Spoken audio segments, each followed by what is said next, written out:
Yes, you can do video editing in Photoshop. If I choose File, Open, and navigate to a movie format, I'm going to start with this QuickTime movie. QuickTime picks up the extension .mov. Now, if you're on the Windows platform, you will need a QuickTime player in order to play this, but this is the native format of my Nikon N1 camera. So if I double-click to open it up, Photoshop automatically brought up a timeline, and it gave me a little help explaining what video groups are. Video groups allow you to combine multiple video clips or add text, images. If you could envision anything you could do with layers, you could start to see the power of video editing in Photoshop. I purposely shot this around 5 in the evening with poor lighting, so later I could take a look at adding an adjustment layer to make it less yellow. But let's explore the timeline. The timeline was approved to the last version of Photoshop, making it more clip-based, more comfortable for people who are accustomed to programs like Adobe Premiere, Adobe's leading video editing application. But if I've been using Photoshop for years and I don't want to learn Premiere, I haven't learned it yet, I can do simple edits right here. Actually, kind of powerful edits too. So let's start out by just hitting play to see what we're working with. Computer images have two types. Raster and vector. Raster and vector. I do whatever you say.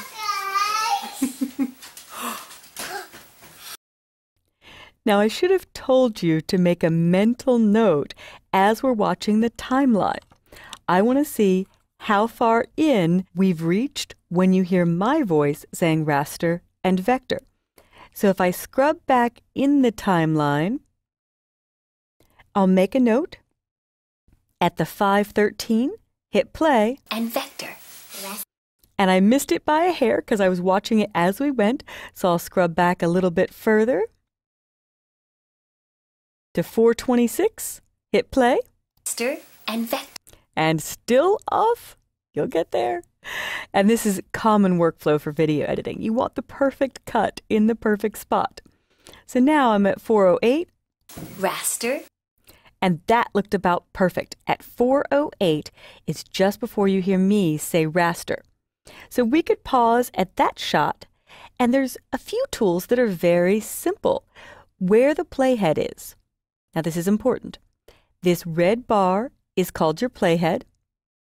I'm at 4:07 right now, but I could choose to go forward or back just by scrubbing. This is called a scrubby slider, where I slide forward and back to see a little dance.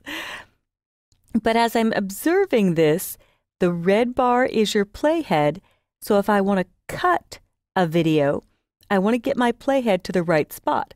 I can scrub it here, or I can physically pick up and drag the playhead back.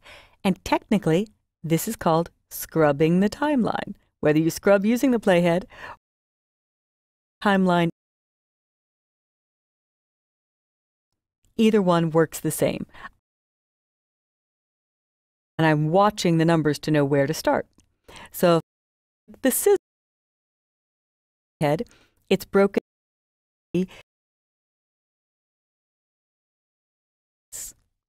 So now I can hit the play button again or spacebar.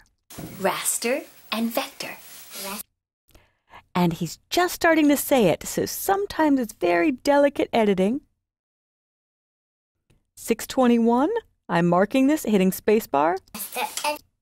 Okay, about 6:20 is probably perfect, and you'll go through this where you make edits several times. Let's see if you could catch that split second where he's saying it. Okay, so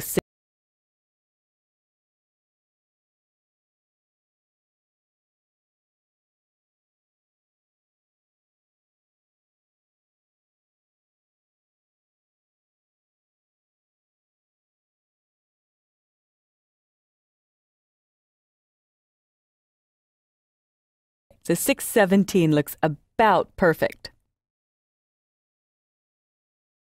We'll try 6:16 just to be sure. Okay, that's good. And then at this spot, I'm at 6:16, 6:17. seconds, 16 milliseconds. I will cut. And now I don't need this portion at all. So I can click it once and press Delete or Backspace on my keyboard. Now we have a rough cut between these two portions, but let's scrub back to the beginning. And I'll hit the play button to see how I've done. Computer images have two types, raster and vector. I do whatever you say.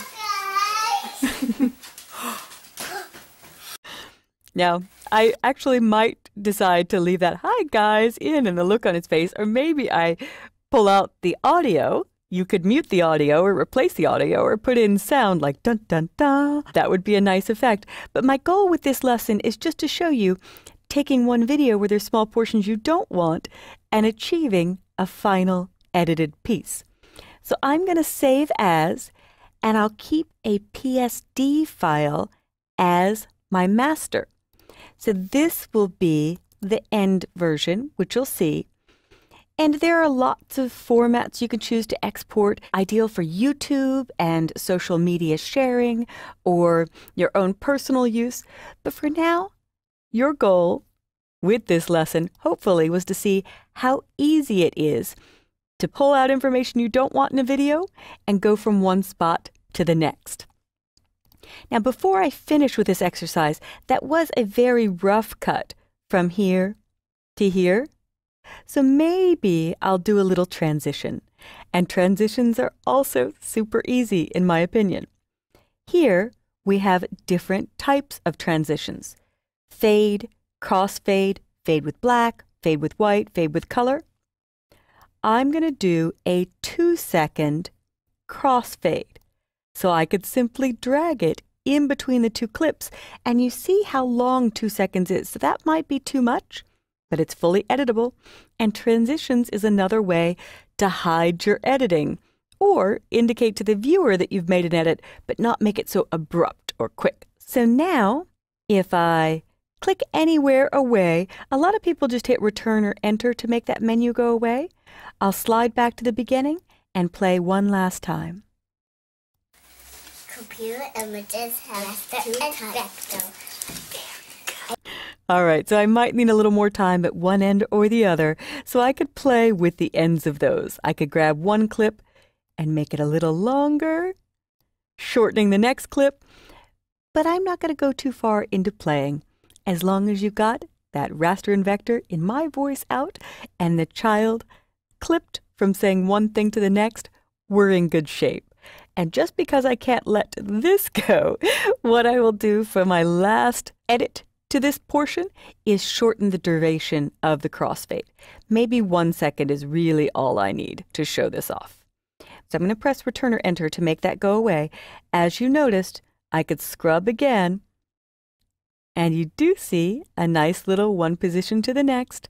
I'll scrub just a little bit forward and hit spacebar to see how it plays. Have two types, raster and vector. And I'm happy with that. So good luck with video editing in Photoshop. Many people are building up a multitude of videos these days, and every now and then there's just little portions you want to edit out to give overall a better, ultimate video to publish and share with little flubs removed, as if your angelic child said this all perfectly in one statement. So this has been your introduction to the very powerful and, in my opinion, pretty easy video editing tools of Photoshop CC.